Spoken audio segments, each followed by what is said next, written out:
Glock 47. I put up a video pretty recently talking about I just can't get enough. I just can't get enough Glock 47s. So I bought a couple more because I always want to have one or two with me. Maybe at least two at this point. I like the Glock 47. I think it's a banger gun.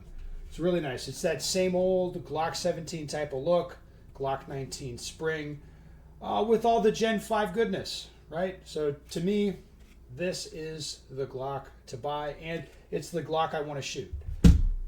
Straight up.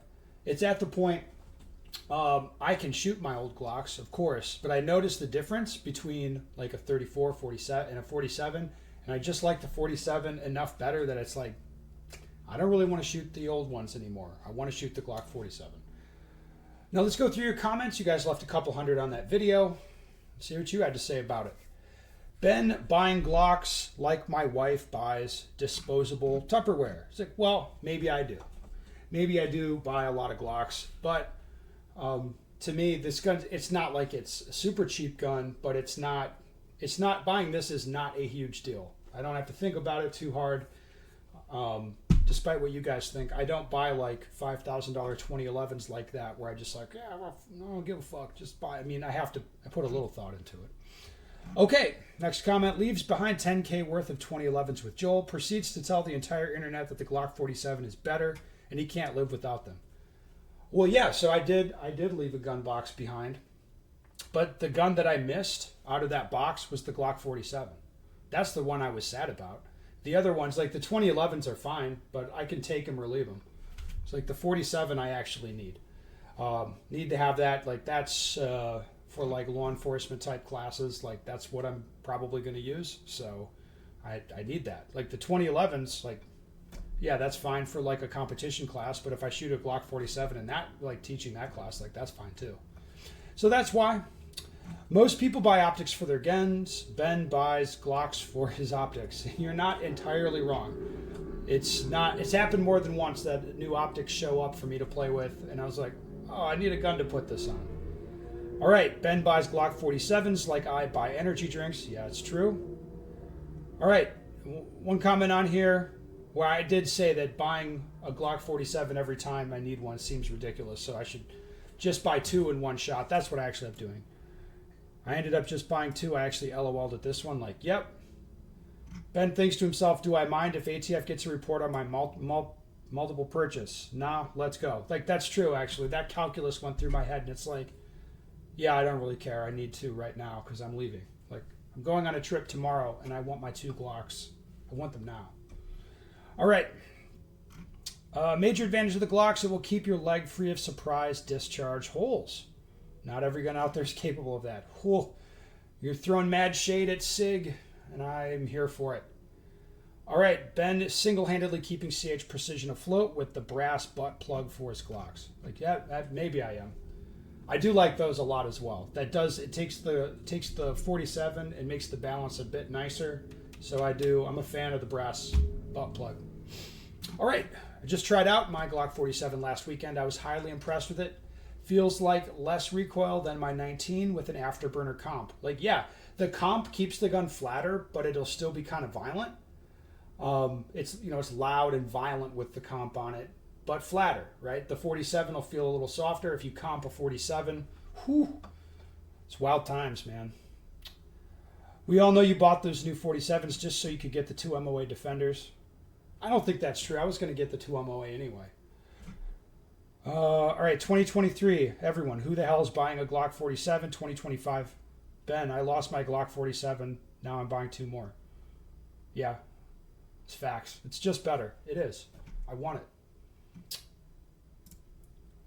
Something I think might be lost to many here is that Ben is preaching gear adaptability with this. Hearing a guy who has 6, 7K Alchemy 2011 and 3 or 4K Staccatos talking about how much he loves Glock should tell you something about the mentality behind gear.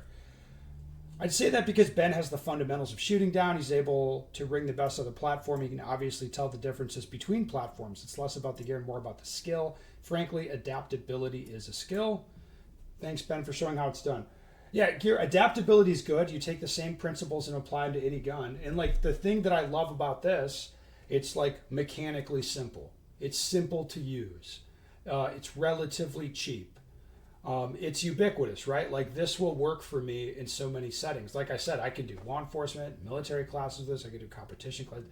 If I only had one platform that I was able to shoot, it would have to be Glock, just for business reasons. Like I'd have to shoot that. But I want to be able to adapt to other things and get the most out of, like I want to get the most out of a 2011 when I shoot it. But I can learn those principles with a Glock. It's true. The Steger 47 lug affair is Kino. He has a harem of them. I do have a harem of Glock 47s. I do. And I love them. I love them all. It's true. All right. Ben's really looking like he's zooming into court after getting charged with indecent exposure. Keep up the good work, brother. Okay. No charges yet. All right. I'm pretty new to shooting Glocks. Just got my first one about 6 months ago, and it happened to be a 47. Good man. I was looking to get the 17, but Glock stopped making those with optics cut. And as far as the full-size 9mm handguns from them go, the 47 is the most obvious answer. Yeah, it is. Buying a 17 with the optics cut is dumb at this point because they make the 47. I said it. All right, this is the conversation my friends hear from me over and over again. Yeah, it's true. $477 Blue Label. Can't beat it. Yeah, like if you pick this up on Blue Label, man, that is a deal. Like, I'm going to be honest. Like, that's a deal. All right, Ben says it's the best. I buy it, and he's right. So I bought another one. No denying that sweet recoil impulse. Added the Ramjet to one, and OMG, amazing. Yeah, I may have told this story, but I'll tell it again. I had a class a few weeks ago. Some law enforcement guys showed up with their Glock, shooting, doing the whole thing.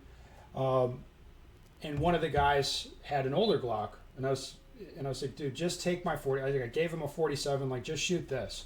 And he's shooting it for like, in 30 seconds, he's like, whoa, this is better. And then after an hour, he didn't want to give it back to me. And he's like checking on his phone. Just like, if they got this on Blue Label somewhere close, I could pick it up and have it for tomorrow. It's like, yeah. Like, longtime Glock shooters, if you shoot the 47, you're just like, this is just better. It is. All right, there's some weird magic with the 47. Yep. All right. Another guy says, Vortex Defender's about to get put on back order. Yeah, I mean, the Defender is like one of those options. Like, it's a good option. I haven't had any of mine fail catastrophically and just not work. The only optic I've had that with is the SRO. All my Holosons are going. The Vortexes work. Had a battery flicker. I had a flicker with one. I changed the battery. It worked. I don't know. I've got another one. I'll see if the same thing works on it. But yeah, like very few issues with these. And like, to be fair, like Trigicon, Holosun, and Vortex and other companies, they take care of you if you have a problem with the optic. So it's usually a good thing. All right, when it's $600, buy what makes you happy. Yeah, 100%. That's what I said. Like, for me, like, I'll buy a $600 gun and not blink. Like, I don't care. Like, that's not that bad. All right, I really love Glocks. I'm glad they don't change, but I love the PDP more due to the overall build quality and the feel. Feels much more high-end, better trigger, better grip. So I notice I definitely carry my PDP more, but maybe this is a sign I should try the 47. Yeah, when you're watching YouTube videos from strangers, you should definitely just change your carry gun, just on a whim, for sure. As you can tell, Ben had to sell his house and move into a hotel in order to feed his Glock addiction. No, that's not true. That would make me a little bit sad. All right, the 47 is my favorite duty size. The 48 is my favorite concealed carry. It's a reasonable opinion. Very reasonable. All right. I like the 47 with an aftermarket trigger shoe. Me too. I also like the factory trigger shoe. The two I just got, I'm going to leave the factory shoe in there instead of using the Apex kit. Because why not? The Glock 34 checks stopped coming in. Yeah, they stopped coming in a long time ago, man. Ben, you should put an Apple AirTag in your case. LOL. Also, yes, more 47s is very good. So much so that Glock is discontinuing some 34 SKUs. Like, yeah, the 34 is pointless now. It is. I can't imagine they're selling that many of them. Ben, on my 47, I have the Edgar Sherman Magwell now. Since you have the CH brass butt plug on yours, I'm going to get one and see if I feel a difference. Edgar Sherman sent me a magwell. Like, it's fine. Like, I like the magwell fine. I like the brass butt plug better, to be fair. I'm glad you found an affordable gun that you truly bonded with. This happened to me with the M&P 2.0. Haha! M&P bros, my M&P rig is inbound, and I will pick up the actual gun when I return home. So then M&P will be entering the chat in not too much more time. Hey, stop. I'm trying to sell my 34s, but every time you drop one of these videos, all my friends scatter. It's like, yeah, friends don't sell their 34s to their friends. Sell them to your enemies. And get your 47. All right? How do you feel the 47 compares with the 19 in terms of actual shooting? The 19 is going to snap more. It's a little more violent. And I have a harder time connecting to the grip just because it's shorter. If I do everything perfectly, it's like on a 19, I feel like if I'm perfect, the result will be the same. But just like the bigger grip and like the slightly softer gun, it gives me a little more margin for error with me. But I can do the same things with either, provided I'm on point. Any issues with the guide rod? I had one break around 5K, heard this happen to other people as well. These run Glock 45s, but they use the same recoil spring assembly. I've not had issues with mine. I've seen these issues that you're talking about. I think there was, well, what my source at Glock told me is they had a run of those springs and the cap was bad, like the captive spring, the cap part was bad and the cap would fly off. But since they were breaking around 5K, around the service life that's in the manual, they didn't do anything about it. But I'm just telling you, like, you shouldn't need to change that hoe every 5,000. Like, I have not changed the springs in any of my 47s, and they are fine. Like, I just haven't had the need to do that. Like, they shouldn't break like that. That was like a bad run, but it was technically not a bad run. The ones that you're buying today, I think, are good. How the heck do you buy a handgun out of state? Or does Ben have residence in all these places he is traveling? It's like, very carefully, sir. Very carefully. Armory tour when? Probably never. Yeah. You notice you only get like very small views of my houses. And so it's like, taking somebody through my armory is probably just not a good idea. Not a good idea. Can you do a video where you let all the handguns you have? No, I actually can't. They're not all in one place. They're just not a thing I can do. I love my 47 running a 407C 2MOA. Have you done a comparison video between the 507 comp and the Vortex? Can you? Briefly, what do you think? Well, I would say that they're very similar products in terms of what they're trying to accomplish. The 507 gives you more options. You have more reticle options. It's the RMR footprint, which most people prefer. This is DPP footprint, which some people don't like. However, it does. I think it comes with the plate for MOS. Yeah, I think the glass on the Defender is higher quality. They're just so similar in terms of price point and in terms of like features, or not. Yeah, in terms of features that I care about. It's like, is it a big competition size window? Yes. Does it project the dot on it? Yes. Okay. Like, they're not too dissimilar. Probably the Vortex is like the higher quality glass, but like I said, the 507 gives you options and comes RMR footprint.